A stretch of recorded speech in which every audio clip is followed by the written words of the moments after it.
Hi, everybody. So, just a brief review of this page. There is a lot happening, but I just kind of want to give you the main points for it. First of all, you should know that the Civic Center is supposed to be a place where the community gathers.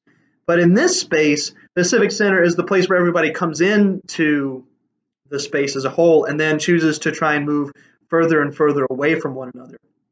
And so this center of community that it's supposed to be actually becomes their jumping off point from where all community scatters.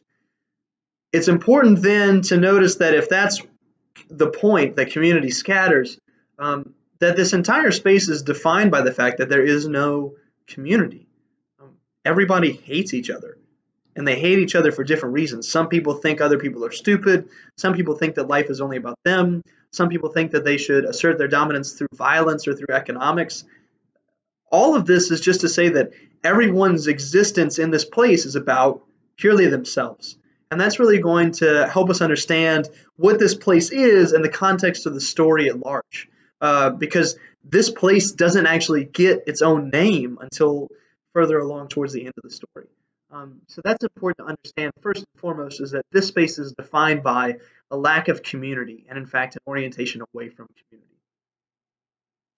You should also note that time is weird.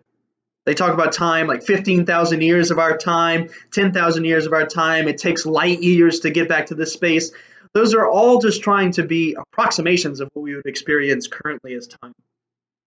These are fancy words. What should you know? Time kind of works like it works on Earth, but at the same time doesn't really work the same. Hopefully you already know, and hopefully you've listened to the past lectures and you would know that we're not really dealing with Earth, right? The people that are here have all died. And so their experience of reality is different than we can understand. You also should know, um, in addition to the fact that time is weird, that blame for what we encounter in Napoleon is cyclical. And so as we encounter each of the different sinners, we'll see what Lewis is trying to say about that particular sin. For Napoleon, he's just trying to say that Napoleon's anger comes from his own inability to recognize his imperfection. For example, if I do everything perfect and the end result is imperfect, then someone else must be at fault for the imperfect result, instead of the imperfect result being from chance or my own inabilities, right? And Napoleon, much like all the rest of us, are sometimes unable to recognize our own sinfulness, our own flaws, and thus we can never get over it. And that kind of nervous energy in trying to place the blame on somebody else is seen in the fact that Napoleon is constantly marching back and forth.